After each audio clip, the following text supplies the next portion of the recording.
ಸಂಗೀತ ಪ್ರತಿಭೆಗಳನ್ನು ಗುರುತಿಸಿ ಅವರಿಗೆ ವೇದಿಕೆಯನ್ನು ಸೃಷ್ಟಿಸಿ ಅತ್ಯುತ್ತಮ ಗಾಯಕರನ್ನಾಗಿಸಿ ಅಭಿನಂದಿಸುವ ಕೆಲಸವನ್ನು ಪ್ರತಿ ವರ್ಷ ಕುಶಾಲನಗರದ ಜಾತ್ರೋತ್ಸವ ಸಾಂಸ್ಕೃತಿಕ ಸಮಿತಿ ವತಿಯಿಂದ ಹಮ್ಮಿಕೊಳ್ಳಲಾಗ್ತಾ ಇದೆ. ಹಾಗೆಯೇ ಇದೇ ತಿಂಗಳ 17ನೇ ತಾರೀಕಿನಂದು ಜಾತ್ರೋತ್ಸವ ಸಾಂಸ್ಕೃತಿಕ ಸಮಿತಿ ಆಶ್ರಯದಲ್ಲಿ ಜಾತ್ರಾ ಮೈದಾನದಲ್ಲಿ ನಡೆಯಲಿರುವ ಹಾಡೋಣ ಬಾರ ಗಾಯನ ಸ್ಪರ್ಧೆ ಕಾರ್ಯಕ್ರಮದ ಹಿನ್ನೆಲೆ ಕುಶಾಲನಗರದಲ್ಲಿ ಆಡಿಷನ್ ನಡೆಯಿತು. ಕುಶಾಲನಗರ ತಾಲೂಕಿನ ವಿವಿಧ 30ಕ್ಕೂ ಅಧಿಕ ಗಾಯಕರು, ಸಂಗೀತ ಪ್ರೇಮಿಗಳು ಪಾಲ್ಗೊಂಡಿದ್ದರು. ಈ ಸಂದರ್ಭ ಜಾತ್ರೋತ್ಸವ ಸಾಂಸ್ಕೃತಿಕ ಸಮಿತಿ ಅಧ್ಯಕ್ಷ ವಿ.ಪಿ. ಶಶಿಧರ್ ಮಾತನಾಡಿ, ಕುಶಾಲನಗರದ ಐತಿಹಾಸಿಕ ಗಣಪತಿ ಜಾತ್ರೋತ್ಸವ ಇತ್ತೀಚೆಗೆ ಜನೋತ್ಸವ ಆಗಿ ಬದಲಾಗ್ತಾ ಇದೆ.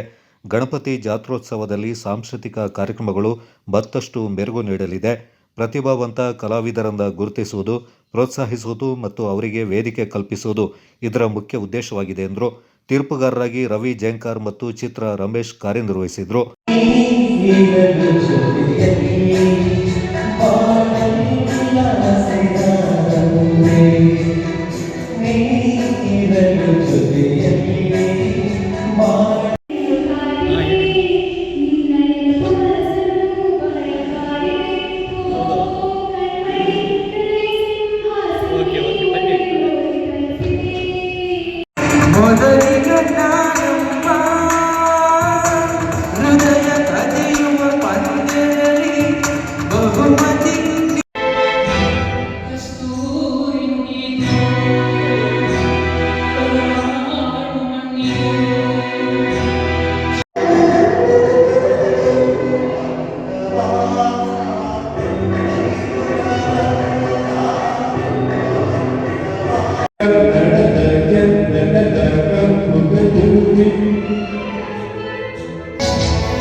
ಕುಶಾಲನಗರದ ರಥೋತ್ಸವದ ನಿಮಿತ್ತ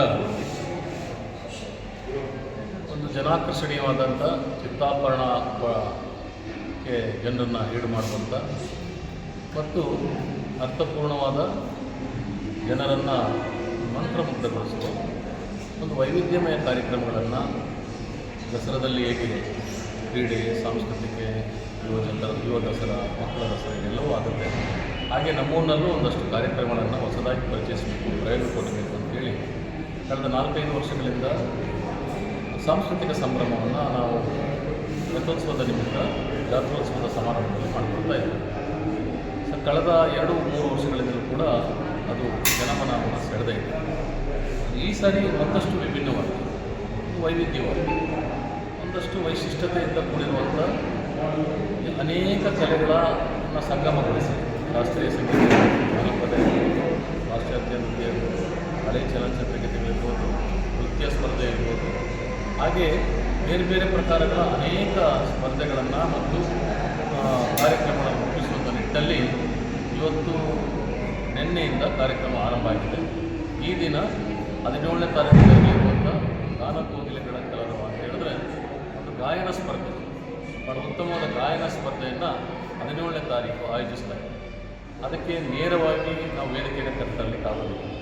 ಅತ್ಯುತ್ತಮವಾದ ಗಾಯಕರು, ಅಲ್ಲಿ ಜನರನ್ನ ಮನಸ್ಸೆಳೆಯಲಿಕ್ಕೆ ಯಾರಿಗೆ ಶಕ್ತಿ ಇದೆ, ಸಾಮರ್ಥ್ಯ ಇದೆ, ಪ್ರತಿಭೆಗಳಿದೆ, ಅವರನ್ನು ಆಯ್ಕೆ ಮಾಡುವ ಪ್ರಕ್ರಿಯೆ. ಈ ಸಂದರ್ಭ ಜಾತ್ರೋತ್ಸವ ಸಮಿತಿ ಸದಸ್ಯರಾದ V S. Anandkumar, B S. Chandan Kumar, V J Naveen Kumar ಪಾಲ್ಗೊಂಡಿದ್ದರು.